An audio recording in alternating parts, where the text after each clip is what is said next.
Imagine what it would be like if the whole framing of you and the world changes. First of all, you're calming down the nervous system, which already unleashes tons of energy. We don't know how much energy we're giving to maintaining our tightness and our constricted way of being and our anxiety and our nervousness that we think is powering us. A lot of energy is going into that. And when that energy can go into something else, real deep creativity coming up from who knows where we're plugging into the, as I see it, the creative energy of the universe. We're not really available to that when we've got our way. If our relationship with the world, our place in the world is starting to become not one of that's adversarial, that the world's against me, every inch I make is I've forced it and I've stolen it, I've beaten the world to get it, Imagine if it was a completely different mindset. The world wants me. I wouldn't be here if the world didn't want me. In some way, that must be true. Somehow, each of us is wanted. Henry, thank you so much for being a guest on the show. This is a long time coming. Welcome. Thank you. Hey, I'm really thrilled to be a guest. Thank you so much, Chase, for having me on. I just shared with you my goal for today's show before we hit record. The listeners know a lot about my background. Strong advocate around as in meditation. Strong advocate for mindfulness, awareness practice. You have written extensively on these topics. You live them. In addition to so many other things, author, poet. But I would like if you could begin our recording, our show today, just sharing a little bit of the backstory of your life. I have read the bio, and that's the stuff that talks about us in third person, but explain it in your own words, if you will, because someone with your background, the depth and breadth, how you show up in the world, I think hearing it from you would be very helpful. Yeah, sure. Okay. Well, I could occupy the entirety of our time with one long spiel. You're gonna have to cut me short. But let me see. Just absolute highlights, like or key points in as far as I understand my own life. Which is of course very limited. But I got really severe eczema when I was 6 months old, all over my body, and I was hospitalized actually quite frequently through early childhood, and it lingered. The eczema, it can be a little mild rash, or it can be really severe. And I had it at the severe end, and right through actually until my mid-20s, with some reprieve here and there. But that was a defining feature of my early life, along with some other really good things. But it meant that I was very uncomfortable and restless in my core, and I was, because eczema can itch fiercely, and it can be really uncomfortable, and it's about the skin, so it's about our interaction with the world, our interface with the world, and so it was a really traumatic thing to grow through, to live through for all those early years. But there's a point here, which is that two things came of that. One was that in my mid-20s, when it was still coming and going ferociously, I tried every avenue, the conventional and the utterly weird, I finally just was persuaded by a friend to start meditating. And it was the critical turning point in the healing of my skin, actually. And I'd love to get into why a bit if we have time. But the other critical thing that I think came out of the torment of that eczema was a weird thing. When I was 19 years old, I was away, far from home. I grew up in Oxford, England, where both my parents actually were academics. So I'd grown up in a very kind of, English, a sort of straight-laced kind of English background and also very rational.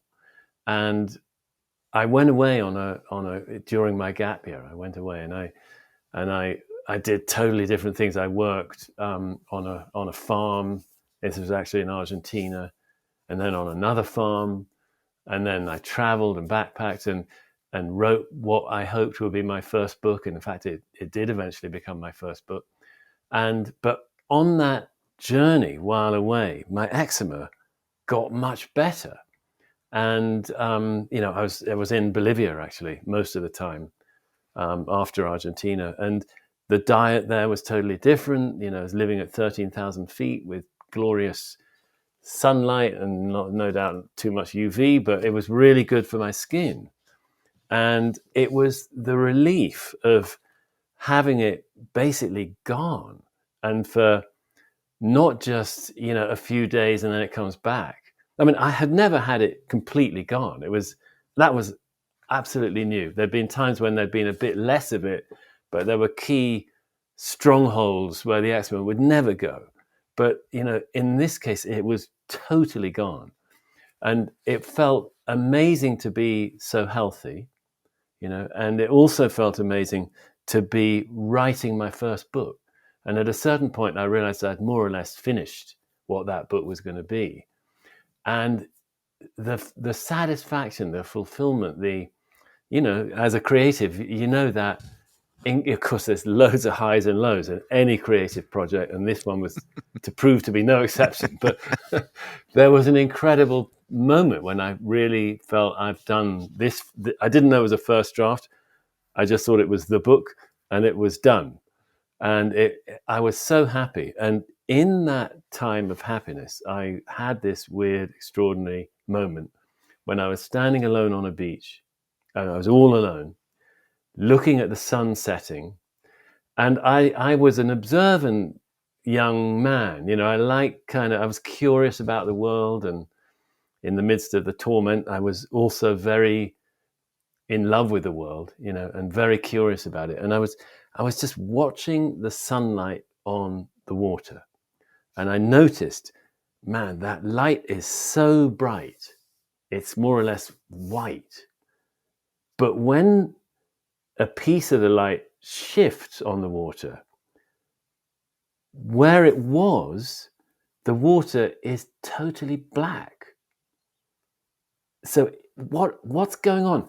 Is the water blindingly bright? Is it utterly dark? And while I was pondering this, just this thing happened. Suddenly, I wasn't looking at something outside myself. It was as if I and what I was looking at were truly just one thing. Just one thing. Almost like one mind. And then it was mind-blowing, because suddenly it was like, oh my God, my entire life has been this one X, because we don't know what to call it. One mind, one dream, one body, one thing. And that's what I've really been. Not this troubled, solitary, isolated, suffering, tormented, loving, and whatever else guy. I've actually been this single, all-encompassing thing. And it was, and I knew it was true.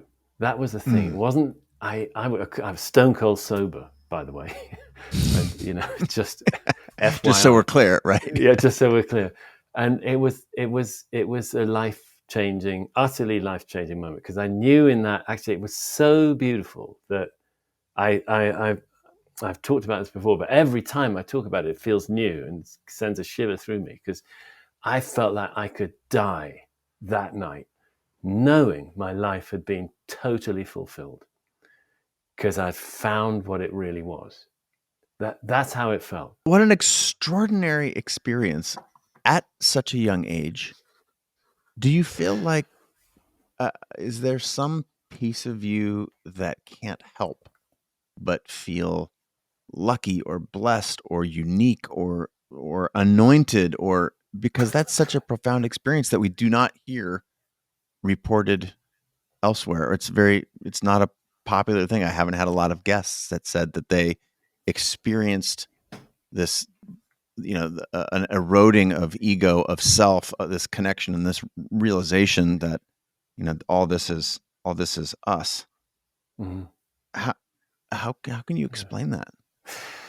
Well, I'll tell you, here's two ways that I've thought about it. One is that I think somehow the suffering I'd had with the eczema and my skin, which was so much, like I was saying, this sort of interface with the world, like it made me, the very point of contact between me and the world had been so troublesome for all of my life. I'd lived in this kind of case of burning, itching, disfigured, ugly, it was very shaming. I'd lived with that. That was what I knew as my reality. So when it was healed for just that little period of time of a few months, um, I think it was such an intense relief that somehow it opened up an access to a further discovery about my belongingness in the world.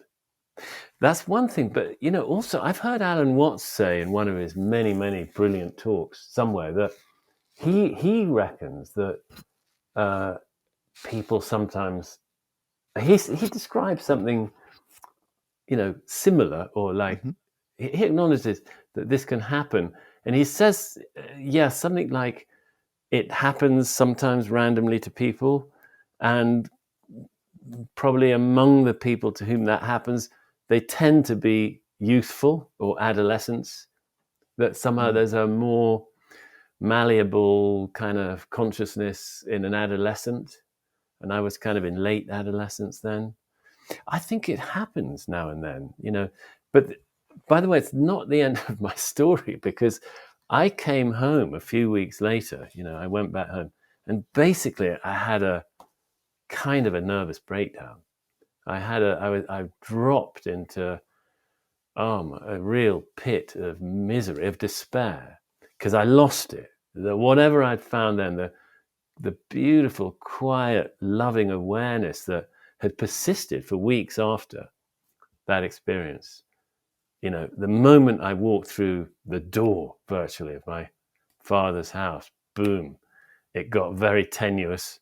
Half an hour later, I was lying in the bathtub, washing off, and it vanished. And I dropped back into all the trauma of my childhood with no defenses, no coping strategies. And it was horrible. It took a while to to get out of the pit I fell into, then. So Well, not all blessed by any means. well, this is the journey, right? This is the hero's journey. The hero is called.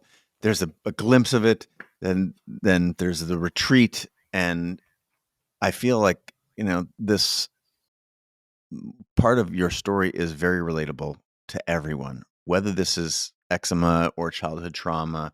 We've all felt that difficulty at some point, and then a release, and then there's just this joy and ecstasy, and somewhere there is a fear that the other shoe will drop. And as in your case, you returned home. As I understand it, there was some challenging stuff with your family and your father in particular. And it, let's try and now extract from the particular and make some claims about the universal, because so many of us have experienced this. Yeah. What is going on, and what was your, how do you assess this relative to all the other people who've had this experience? What happened, and how did you get through this? And I'm hoping that in you sharing your story that we can learn something about our lives. Yeah, thank you, thank you. I mean, first of all, I'd say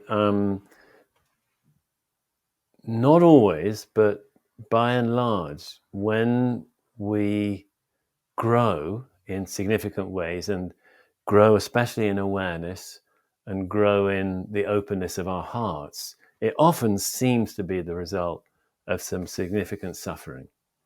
Very often people who get into um, these territories of healing and of discovery and personal expansion or exploration, it's when they've been through something really challenging that they're precipitated into that journey. Could be a catastrophic loss. It could be a really difficult divorce, or or a terrible illness, significant diagnosis.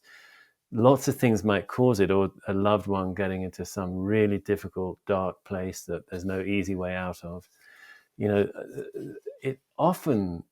It's those times that make us seek out more and want to recalibrate our understanding of being alive. So I think, of course, it's not always a happy ending, because sometimes people just have a really difficult time and they don't get launched into a new kind of growth. They may just not make it, or they just don't go that way.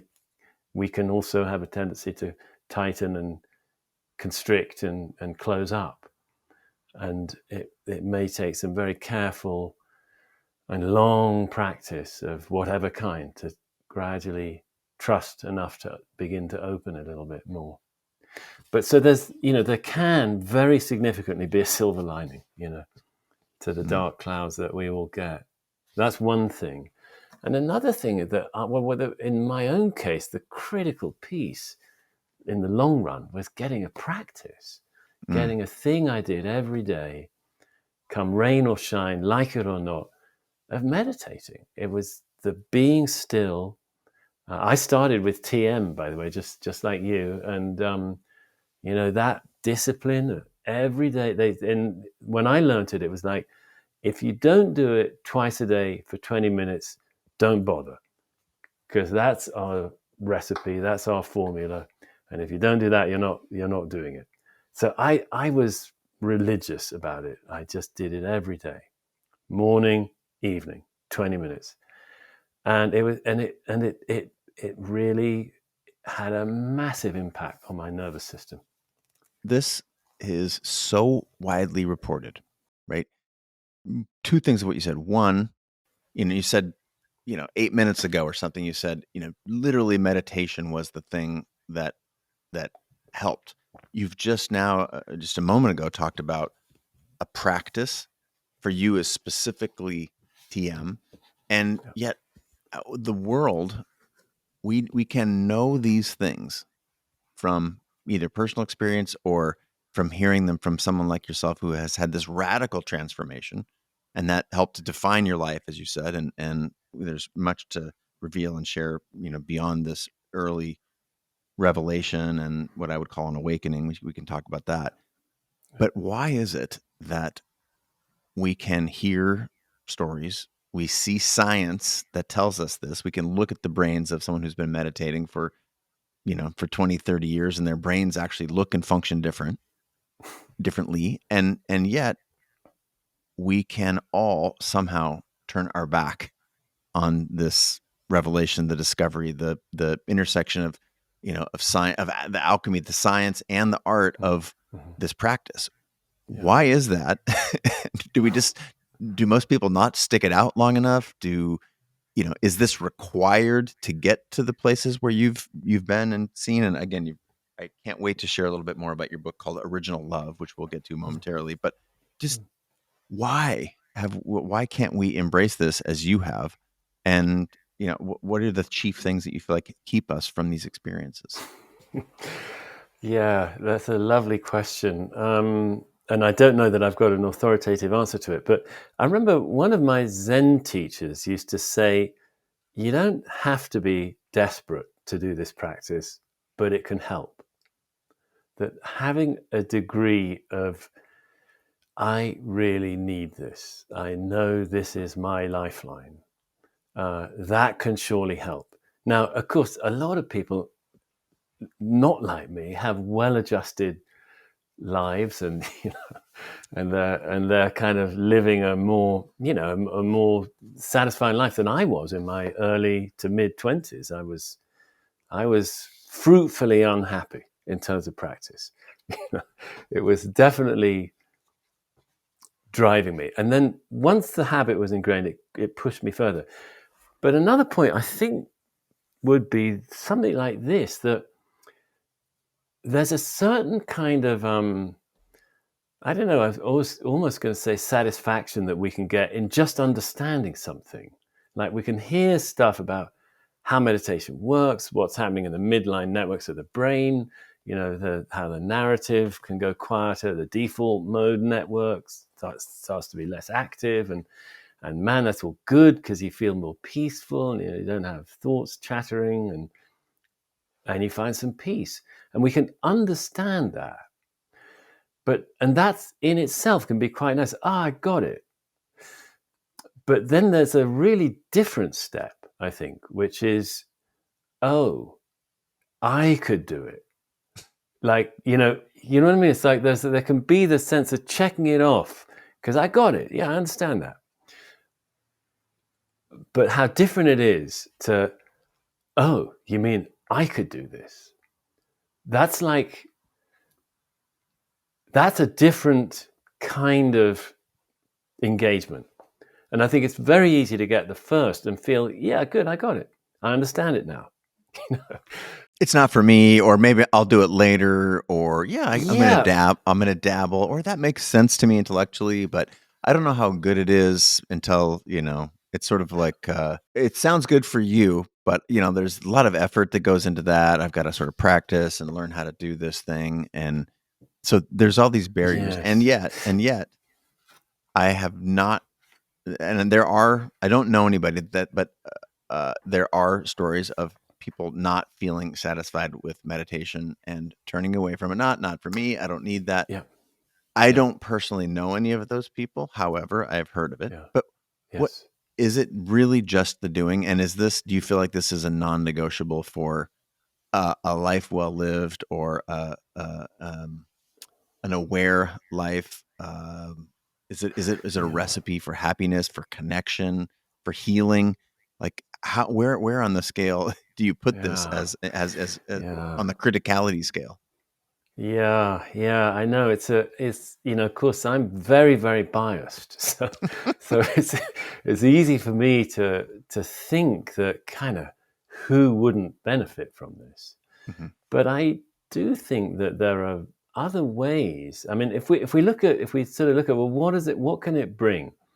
And you said it earlier about awareness. Awareness is probably the biggest thing, that we just have a kind of extra layer of awareness. Whatever we're doing, it can be whatever we're doing, and we're just kind of cognizant of being alive, really. And we then can be more aware of what's going on inwardly.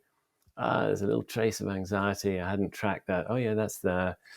And it's a beautiful green tree I'm looking at, or whatever, so we can just be more cognizant of our life as it's happening, and that can teach us to be more accepting of it, so we're more flexible, and it's easier then to not get so quickly into reactive states of anger or fear, withdrawal or lashing out, but is this the only way to get those benefits? I doubt it. Really, I doubt it. I think there probably are other ways. But what's so remarkable about meditation is that it does sit right in the middle of a kind of spectrum of benefits. And I think it's, they talk about keystone habits, where you get one habit down that will impact many other habits positively, and it'll dampen negative habits. A keystone habit. And I think meditation is a real supreme keystone habit, because if you're doing it every day, you're just gonna, if your thing is drinking, you're going to do less of it, because you'll realize there's a direct connection between what you drank before and how you feel in the morning when you get on the meditation cushion. You just won't do it as much. You probably won't smoke anymore, if you needed persuasion about that, which I did, by the way. And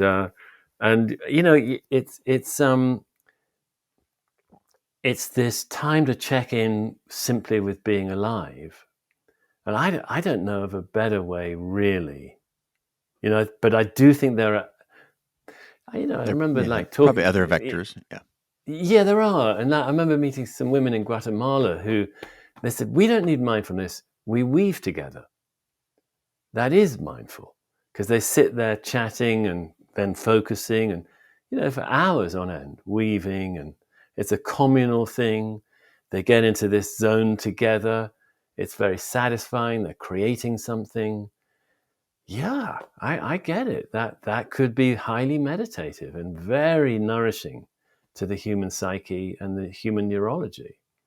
Um, so I don't think it could have a exclusive monopoly on those kinds of benefits, but it's got a lot going for it. I'd like to explore. There's something very you've written at length and talked in other places.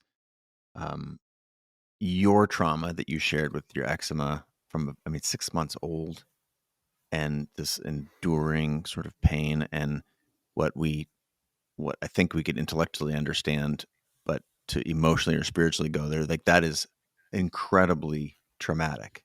Like that is a dominant feature in your life that you, as you said, like the connection that you have with the world, literally your skin is burning and itching. And that is a trauma that some people can relate to, or you can have an intellectual understanding about it. But there are many, many other traumas, right? There are childhood traumas, there's abuse, there's all of these things. And what I've come to understand is that we all have this.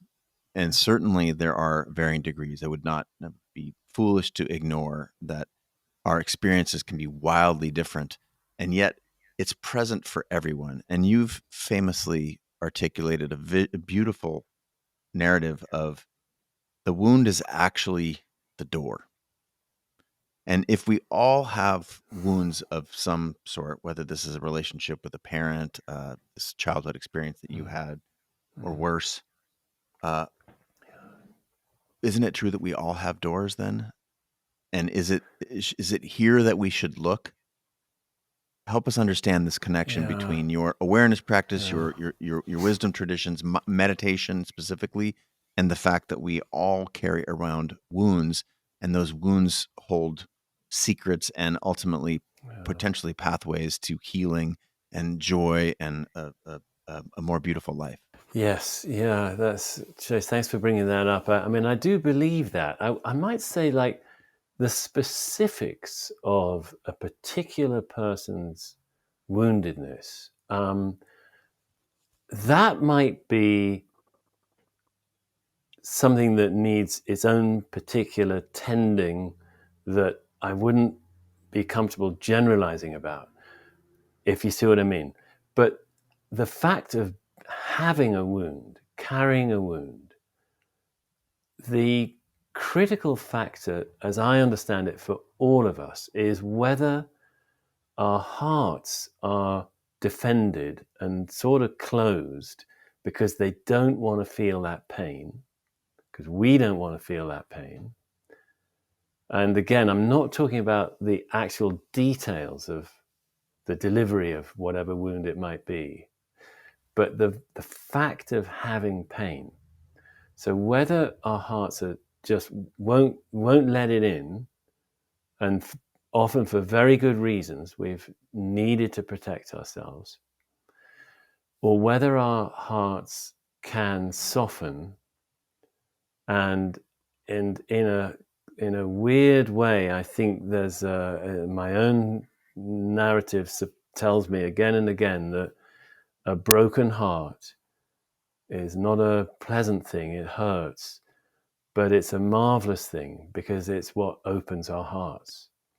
That if we let our hearts break, they open. Mm. And when they're open, they can become whole. And we can live from our hearts rather than our minds. And actually, that's the key message, really, of my new book, Original Love. It's like, how do we let the love in? Because love and pain, love and hurt are actually related. And I had stuff around difficult family stuff. And, that I was very defended and constricted and constrained and emotionally kind of illiterate, I don't want to generalize, but a lot of British young men might might have been in the same category. I don't know. And it was a journey to start learning to have feelings and to understand what they were. And it involved softening and opening my heart. And, I've been through various watersheds in that process. It wasn't one off. And, having a real heartbreak more recently that was very hard to be with. And, but I have my practice, and it just lets me trust what's happening. And that means I can release, not be defended against, and open my heart to the pain that I don't want to feel, but somehow my heart knows how to do it. And I've got to just trust that, because then I can lead an incredibly rich life that is just given to me. It's not, to some, it might not, it's not rich financially, unfortunately. Maybe it might be one day, but I don't need that. But it's rich in just the richness of this very moment. It's so full of beauty and pain and trouble as well, that is part of that weave of beauty. Is that what's happening, say, when you returned home? You experienced this awakening, if you will, this Yeah. this perception, this view, this understanding, a knowing, I'll call it, of that, you were not separate from the world. You were connected to it. It was in fact you. And this is a heart-opening experience. And you return home, and as you shared, into deep depression, sadness, pain for, I think you've recounted this as years.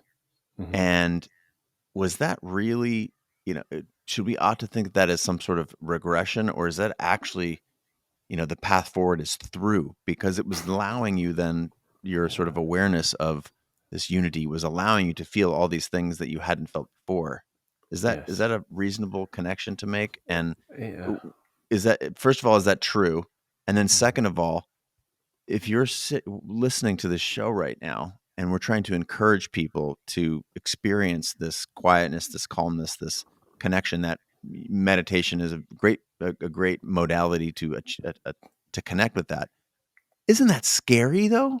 Because you're saying, okay, here, I want you to do this practice such that you're going to, yes, of course, there's going to be that time between stimulus and response. You're going to feel more relaxed, connected. You're going to be more aware. Things are going to be effortless. Your creativity is going to be magnified. Oh, and some shit's going to come up, and it's going to be real hard. And so, A, is that true? Was that true for you? Is it true for others? And B, what can you give us some advice, some encouragement to be willing to sign up for that? Yeah. Okay. So look, in my case, that awakening experience happened prior to any practice at all. It was just out of the blue. And I think you're right, really. It really opened me up. And so when I came home, yeah, I was open to the pain of my childhood that I had basically been able to keep compartmentalized and defended against while a child, so that I could sort of cope, but when I came home so open, I had no defenses, and it just overwhelmed me. I think that's true. I mean, another lens that I also think is probably right is that I kind of got re-traumatized. I think it's another way of putting it, but they're kind of almost the same. And I had to pick my way out of it in the arduous way that I did, and meditation was a great help in that process. So the majority of people won't have to deal with something as difficult as that, but what they may have to deal with is the slow titration of difficult material coming up. Because I mean, you should start meditation with a low dose. You don't want to dive in with a retreat. Most people, first off, you should have a little daily practice that you can develop over time. And actually, we have an app that does that, The Way, which is another thing that is really a way of trying to share this path. Gently doing a little bit every day is the way to build it up. So you shouldn't need to have a sudden overwhelming dump of too much painful material. It should be titrated, and that's not really. I mean, if we want to be more open to our life, yeah, it probably does mean in the long run, we've got to also be open to what's hard in life. And I remember another of my teachers would always say, meditation, yeah, you can make great discoveries and that's all beautiful. It's also shadow work, which is a Jungian term. The things we don't want to look at that are in the shadows will be coming forth in meditation practice. But actually, that's not all bad stuff. Just because it's shadow doesn't mean it's nasty. It just means we aren't aware of it. That there may be things that are marvelous about our experience of life that are also in the shadow. But it's a slow, I think I see it as a gentle path of growth, not a kind of hammering, like you're doing, I don't know, some. It's not like a productivity exercise. Like this is what I mean, it's I don't want to Yeah, be too crass here because you're yeah, speaking in terms of like you're a poet and I'm a sledgehammer in this regard. So I'll take this with a grain of salt. But this the becoming. It seems that if we could help people understand that this a little bit every day, your app, for example, that not everything's bad, and if you're titrating, I love the visual that was painted in my mind of titrating a little bit every day, and that it's not a freight train. I will share a story that I feel I can share openly because my our mutual friend Tim Ferriss has he's shared this on his podcast. I remember a conversation with him where I was sharing the benefits that I had experienced through meditation, and he later shared with me that after he'd started, he believed that this meditation, this process, as you talk about, of heart opening, of awareness, of softening, that it was going to remove what he perceived was his edge.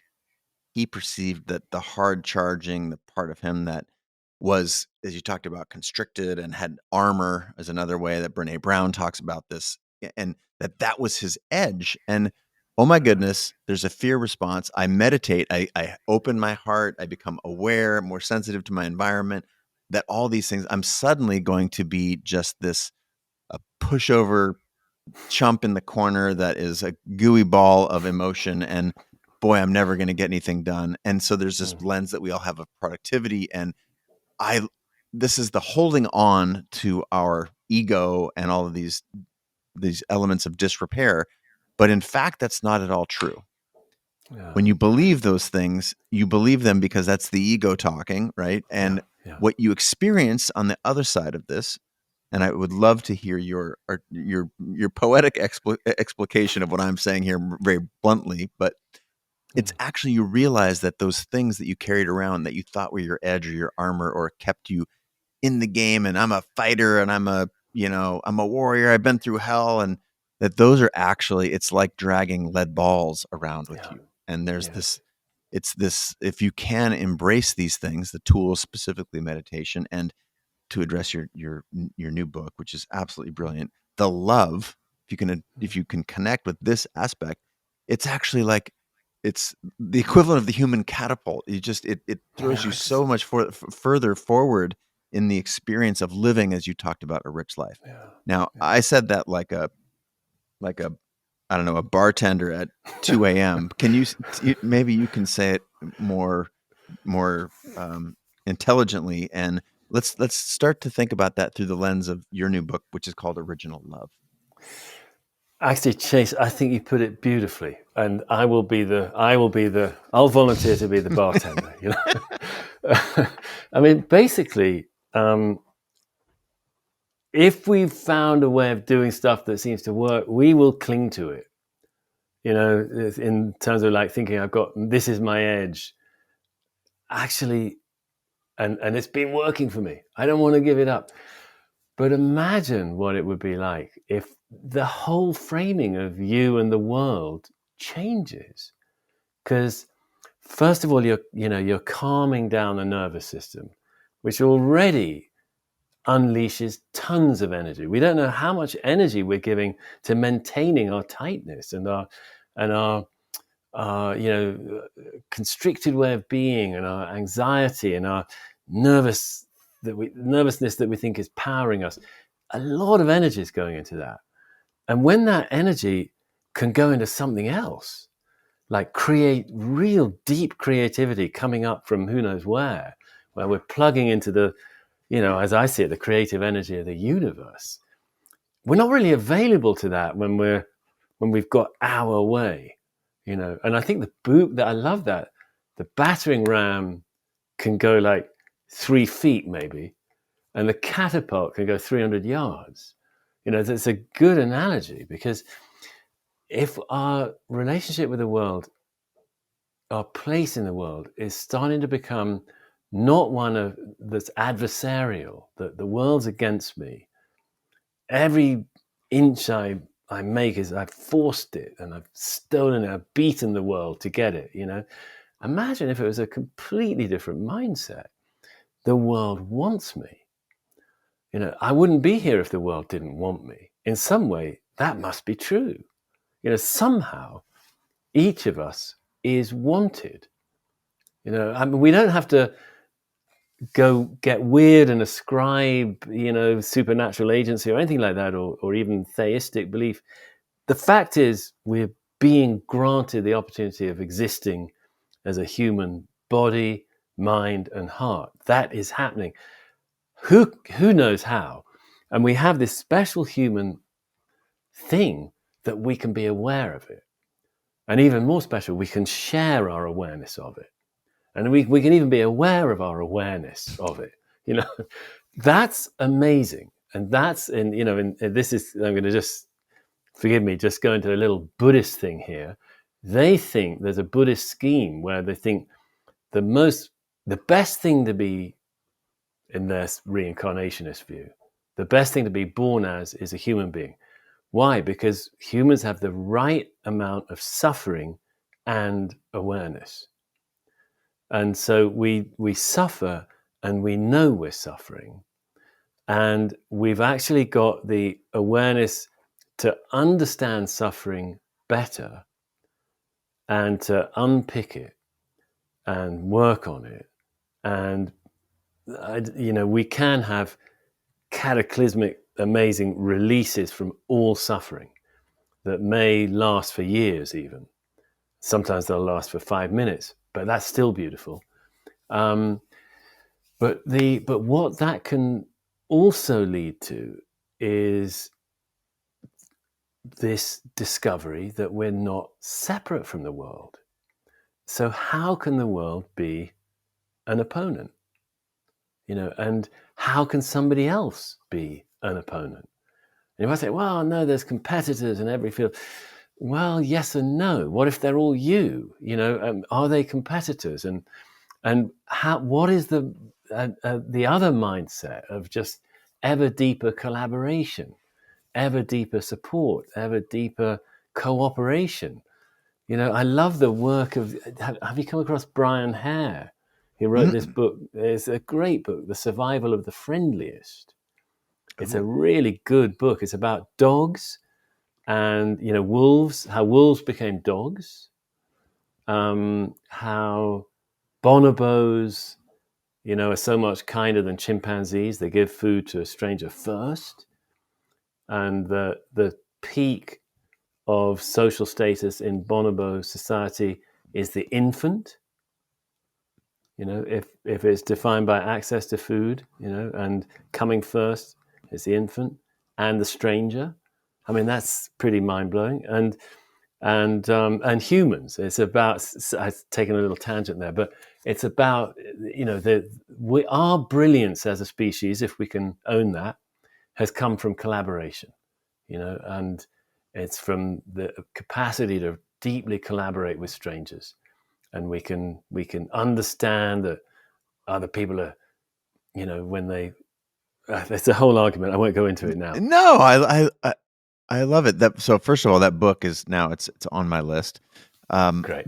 The on this collaboration piece, I have written about this. It's one of my favorite discoveries of my sort of adult life as a lifelong or professional creator, that it's the connection with others, the sharing of your work. This is why I advocate the sharing of whatever it is that you're doing. And that's not to say it's required. You can write poetry in your basement for yourself and have that be the complete circle.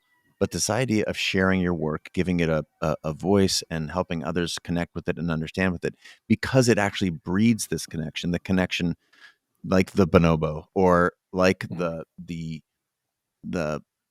it's sort of like what is it? A Hegelian. It's an ever increasing the dialectic of, what is it? Thesis, antithesis, and Yeah. I forget the And third piece of it. synthesis. It's Synthesis. Yes, yeah, yeah, exactly. yeah, But do you feel, has this been critical to your creative experience? You're a wildly yeah. recognized poet, for example, and is this a part of your process? And is this something you've come to believe and experience? Yeah, totally. I mean, it's funny that because even with poetry, the kind of archetype in our mind might so much be the poet on their own, the sort of lone person standing against the world, doing their own thing. My experience is I can track it. The times when my creative energies have gone into poetry, which is kind of my deepest expression, actually, of in terms of whatever artistic ways for me is the poetry. Every time I've had a big chapter of really being deep into it, it's because I've had one or two or three or a bunch of poetic buddies, colleagues. It's just one is enough. Another poet, I can recognize the brilliance in their work, and we're swapping work. For over several years, it might go on. We're getting to know each other's work and the trajectory and what we're really good at, what we're not so good at. And all of that that's the creative yeast. The fermentation happens through connectivity, even in poetry. Because, yeah, you do, the poet, they've got their own weird language that they're discovering, their own particular voice that's just theirs that they're discovering. But but you do it in connection with somebody else, and then maybe you get an audience and they're part of it as well. So I do think that that's a critical ingredient. Tell me about original love. Like this Yeah, is the title yeah, of your new book. Again, congratulations. It's brilliant. What is the relationship of what you just articulated? Let's maybe look backwards and take yeah, stock for a moment. We have the core piece of meditation. We have your awakening, the realization yeah, that all of this is you. All of this is it's us. There's a we're the reflections off the water, the experience, the other, the competitor. It's all us. mm, And we have this experience that you're just talking about, the human creative experience, the connection, community with others, the opening, the heart opening. How does all of this, how does it ground in this concept that you have written extensively about and beautifully about of yeah, original love? What is the yeah, connection between yeah. all of this? Yeah. Okay, great. Thanks for asking. I mean, so original love is basically my term for, in Zen, they call it your original face. There's this famous Zen koan, they call it, which is a tricky question they ask in Zen, which might precipitate an awakening experience. And it's, what is your original face that you've had since before you were born? Is, can you find something here and now that has always been here? And the answer is yes, you can. Because when you drop the ordinary sense of self and you meet this moment without it, you become part of it. And there's no time. And actually, there's no distance. So you become part of everything. And that's the original face, quote unquote. So and that's what we would, there's some characteristics of an awakening experience.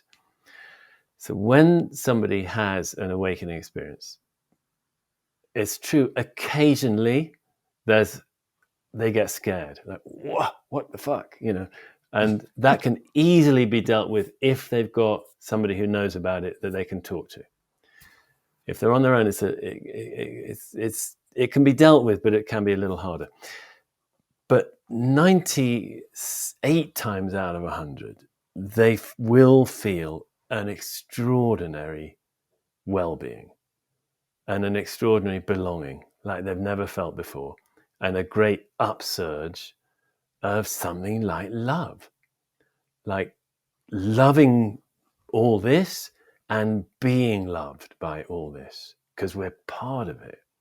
So I called it not original face, which is, it's fine. It's a I think ancient. you've branded it better than original face. I think original love. You've got one up on the Zen folk and your naming capacity. Well played. But they're right about the original, because Yes. it's not just original in the sense that it's always been here, but it's also original in its originating. Like, actually, from that, everything's emerging. It's like one. I think of it like I'm going off the deep end here. Forgive me, but it's you can experience this personally. That it's like everything is pouring into existence, out of we don't know what, but that everything emerges into existence. This very moment, is actually pouring out of nothing into existence. So original love is that as well. It's the love that makes everything exist. If I can put it like that.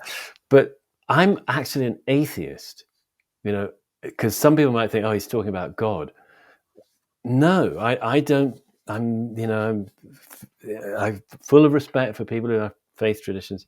I've just never been able to get there, and I don't feel I need to, and because I think it's all love, because it's all this original love, so you can't talk about something like God because there's nothing separate, And anyway, that's my little thing on that. So I'm not talking about something theistic. That's all I wanted to say. There was a couple lines in that sharing moment right there about acceptance. I don't remember the exact phraseology that you used there, but they're Mm.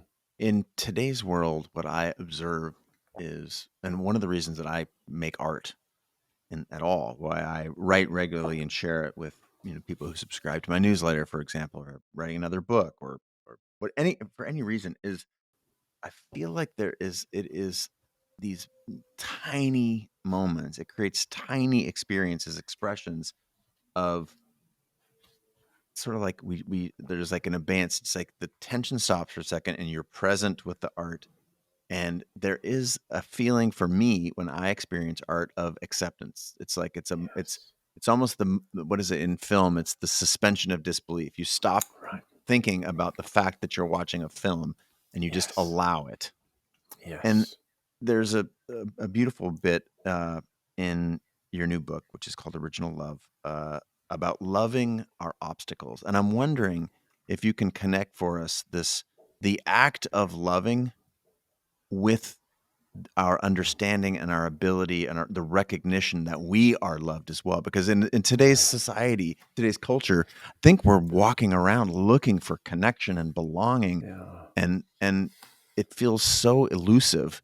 And Yeah. yet, what is it? The obstacle is the way, to say it in Stoic philosophy, or Yes. our good Yes. friend Ryan Holiday's way. Like, Yeah. help us understand this, because I believe that we're all looking for love and connection. And how ought we get this? Yeah. If is it loving our obstacles? Is that the path or a path?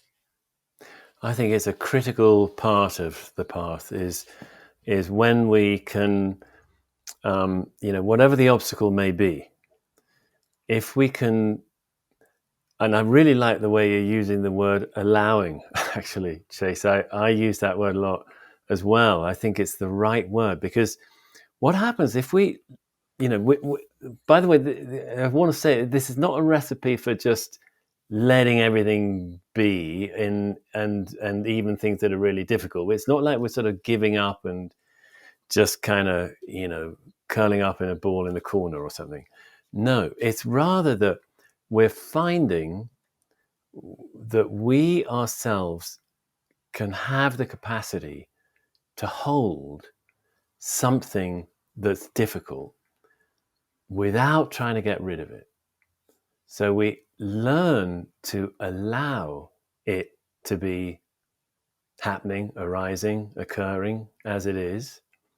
And that allowing is, first of all, it is exactly a kind of acceptance.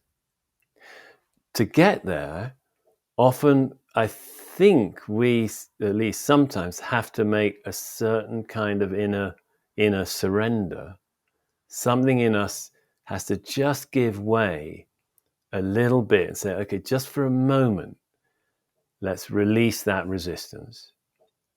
We're not pretending that there's not a problem. Don't worry, we're going to get to it. But let's just release the resistance and accept this is actually how things are right now. And that's a move that we often don't want to make, myself included. But that is a critical move, because actually then we are accepting the reality, and we're allowing it. And I think, yes, there's a step in there, or maybe just another little step of loving it, that somehow we can find there's part of our very own awareness that can love even what's difficult. And to find that is so amazing, because it jumps us to a sort of a wider dimension, and we can be far more resourced in how we respond than if we're just back to the battering ram. I got to either run from this problem or bash it down. What if if we can find a bigger dimension, which we and the obstacle are both included, we've got everything at our disposal. How we're going to negotiate with this, how we're going to work with it. And it is a kind of, I mean, I don't know, it's a corny word, but it's a little bit of a kind of superpower. It's kind of like we're just so much more resourced. And I mean, the thing that I feel about it most strongly is that, and that's more real. It's not just that, wouldn't that be preferable, we'll be in better shape. It's closer to reality, as I see it. We really are made that way. We really are part of the whole biosphere. We really are part of this whole planet. And actually, we're really part of the whole cosmos in a visceral way. We can find that, and I know some people might get hints of that on a psychedelic trip or something, but it's actually much more powerful if you get it in your ordinary, waking, clear, sober, pure signal, no noise, pure signal. You just see it. Wow, I'm part of everything. I may have shared this, I can't remember, but I had one of the most profound meditation moments that I had in my entire life. And I will say, in common parlance, it shook me to my core, was in TM training. You are from the trainer, you were given a mantra. Yeah. And the mantra, for people who, this is not a stretch, but it is just it's a tool in meditation. It is a phrase, or I hesitate to call it a word, but we'll just, for lack of a better term, it's a word that is the you just say that over and over in your mind. And your thoughts, when your thoughts wander, and they will, that is the process. The process is actually returning it to the mantra. That is meditation. Meditation is not the perfect state. Meditation is a practice of returning it. And when I was given this mantra, I was like, okay, cool. And then I'm like, all right, cool. So here's how you begin. And the first time that I said my mantra to myself in my own head, I had what I would consider transformative in my life. It was like a lightning bolt of the best kind just struck me right in my heart. And I was immediately, on the uttering of this word in my own head, connected to everything instantaneously. Time completely evaporated. The self, there was none of it, just from saying one word. And it was so remarkable that is the thing that I have been, that I know that is there, is what keeps me going. Well, Chase, that's absolutely beautiful, and it's a classic moment of awakening. It just is. You described it perfectly. I'm so glad you shared that. But is this the same moment that you talked about on the boat in, was it Bolivia Yeah. when you were Um, 19? Is this yeah, the that was actually, it was in Ecuador. Ecuador? Yeah, But sorry. yeah, that look, it's the same territory. There are different dimensions to it, different facets to it that reveal themselves. But it sounds like you were right there in the target zone. Absolutely, because it's whenever there's a sense that we're not separate from anything, Mm, or there can be the sense that there is no time and there's no space, even. mm-hmm, Or it can be the sense that, I mean, this is getting a bit radical, but there can be the sense that there is just nothing in a most beautiful way. yeah. It all Or there felt can be, like everything was one pixel. Is the way I yes, was just like, exactly. and it was quite small. I just felt, that everything was just contained in this little bubble, and it was a fleeting experience, to be fair. But I did feel energized, and I truly believe that it sort of is what it is when I feel, disconnected or in all of these states that we find ourselves in as humans. Yeah. I just say, and remember that this is truth, like that experience that you had, like that's the thing. Let's just park all this other shit that's going on for a second, and it has some way of grounding me. I desire to ask you a question, and again, it's a line from the book, but I'm Yeah. hoping you can relate it either to my personal. I'm just sharing But my hey, anecdote as a vehicle. Yes. Chase, forgive me barging in, but I just want to ask, why did you know it was true? Because I ponder that question. I'd Mm, love to hear what you would mm, say about that. mm. It was so. I wonder if it was because of the profundity, I think that's the word, of the disappearance of space, of time, of it was such a unique experience personally. Yeah. Never experienced anything like it. Yeah. That I could not, that it had no labels. There were no, I, even now, like I don't know how to describe it, and I don't think I've tried. And despite 1,000 episodes of the show, we talk about meditation and mindfulness a lot. I don't think I've ever. And it seemed so intuitive that questioning it was uh, an not worthy of energy. Right. It's just like, don't bother. No feeling like that can be anything other than true, because it was so massive. And Yes. I wish I feel like you know, I feel like I'm at the bar at 2 a.m. right now. I'm doing such a bad job of explaining this, but I don't know. What have your experience, and Yeah. how do you? Yeah. What have, I'm sure in your teachings and your own experience, you have people who have articulated much more clearly. What about you? How did you know that it was true? Yeah. Yeah. Yeah. I would relate very much to what you were saying. I mean, that point that sort of it comes by itself. Yeah, It's kind of got nothing to do with me. It's sort of like it has its own authority. It's not like I want to see if I can experience something interesting, and lo and behold, I can or I can't. But it's the fact that it's nothing to do with me. It's just a presentation of reality, you know. And I am really fascinated because I can't articulate it very well either. I'm fascinated by that sense of it's real. It's more real than my ordinary way of experiencing things. yeah, Somehow it's got a quality of revelation. Like, this is how things really are.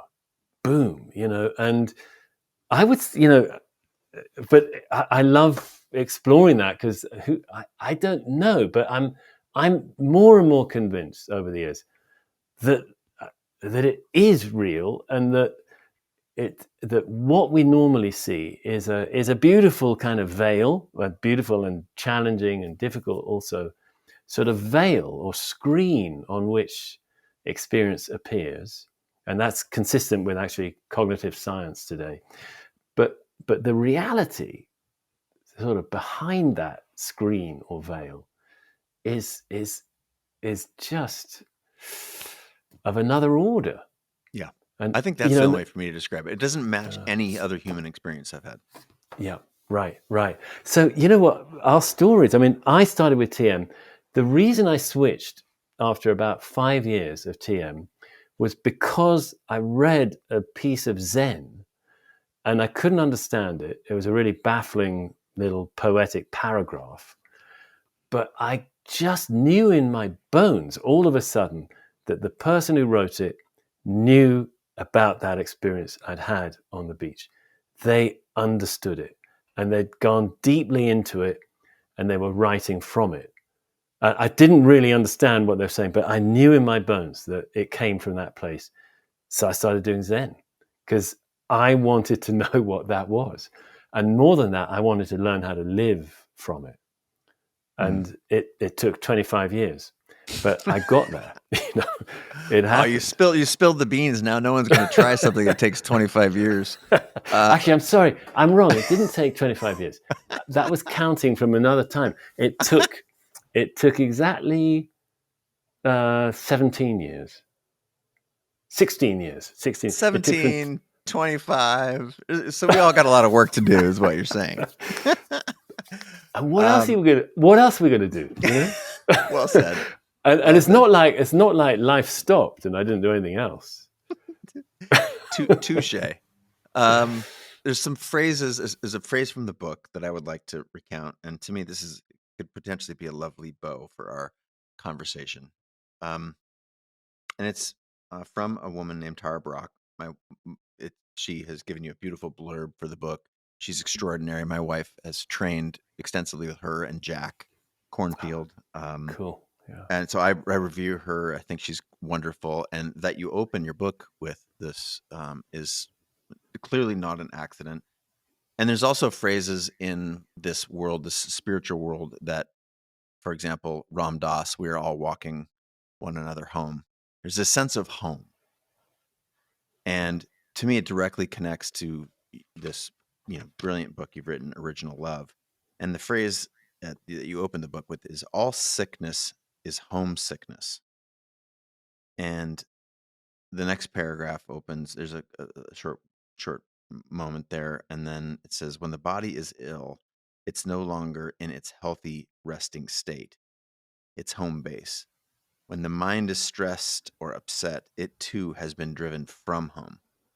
The signposts of this exile are feelings of pressure, of anxiety, of sadness, frustration, and irritation, hurt, and loneliness, because the brain has an evolved negativity bias, which our listenership knows a lot about, to keep our ancestors alive in harsh conditions. Over time, this can become the new normal, a kind of chronic homelessness. But if all sickness is homelessness, the reverse is also true.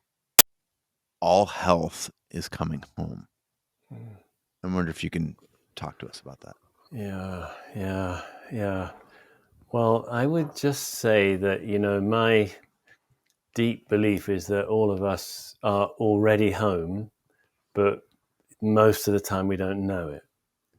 And whatever path we may follow, and the one, of course, I know best is meditation, and there are others, it is really its fundamental task, as I see it, is to open our awareness to how it is and why it is that we're always already home, when we so often don't feel that way. It's not so much coming home as recognizing home. But there's a journey to recognizing it. And there's also a journey to recognizing it more consistently and to letting it come into our musculature, into our ligaments, into our bones, into our marrow, so that we're saturated in a home that we never left, but man, it felt like we did. You know, Could you prescribe? I know you probably hesitate because I hate when I'm asked superlative questions or the defining thing, and yet I think most listeners, myself included, because I listen to a lot and consume a lot of this sort of content, at risk of asking you to do something that makes you uncomfortable. Would you please prescribe something for those of us who are longing for this connection, this awareness, the home? look, it's going to be really self-serving of me, or at least will seem that way. But I've spent the last 6 months recording a year's worth of content for our new app, which is designed. I mean, it's the best I've got at leading all of us back to that home that we never left. And I I've given it my all. We've got a year's worth of content now. It's just one path. It's not like other apps. You do a daily sit, and when you've done it, it unlocks the next one. But there's no choice, so it's not for everybody. It's a particular kind of app. No choice app, and everything's it's one step at a time. You could do more than one a day, but you can't deviate from the single path in any way. But it's designed to bring us home. And if you don't want to do an app, just sit and be quiet. And be quiet meaning no words spoken, and then in time there'll be no words in the mind. And just sit without words. And allow yourself time, maybe 10 minutes, to do that every day as the highest priority. 10 minutes a day, wordless. Very simple and extremely profound. I am so grateful to have been in your company for the last hour and a half. And the app is also carries the same same name as the book. Steer us towards this. Everywhere books are sold, Original Love, The Four Inns on the Path of Awakening. Tell us anything else you need to tell us about the app. Yeah, the app, actually, forgive me, Chase. It's actually called The Way. The Way. The app is called The Way. Yeah, and it's in the App Store and it's in Google Play. But I want to say it's been really, really nice to spend time with you. And I know it's in the nature of these things that it's kind of an interview, so I've talked more. But I'd really love to hear more of your story and your perspectives another time somehow. Our paths will cross. I have a strong feeling that our paths will cross, and I know where you are in the world right now, and I'm itching to get down there. So I'll save that for a separate time when we can talk without everyone listening. But I am very, very grateful to have been in your company, and I do not. The last thing I'll say is that I do not have any experience of my own experience or experience that I have learned from others in 1,000 episodes of the show and all of my deepest friendships, all of the private conversations late night, that the number one connective thread from high performers, from people that I know are at peace, joy, connection, happiness, the most common connective tissue is the ability to sit quietly by oneself or in a small group and meditation. And this is true. Tim, our mutual friend, has shared this in his, a book. I don't know if it was Tools for Titans or something that if you ask him, like, what's the one thing, that is the first thing that he will list, is this practice of whether it's, prayer, awareness, meditation, mindfulness, there's some foundational practice. And as we opened with, and all the good things come in a circle, right? A full circle, that this is that thing, the ability, as you said, to sit quietly for 10 minutes with no words.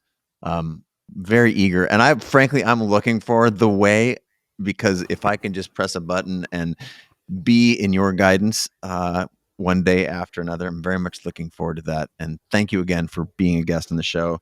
The book is Original Love, The Four Inns on the Path of Awakening, and the app is The Way.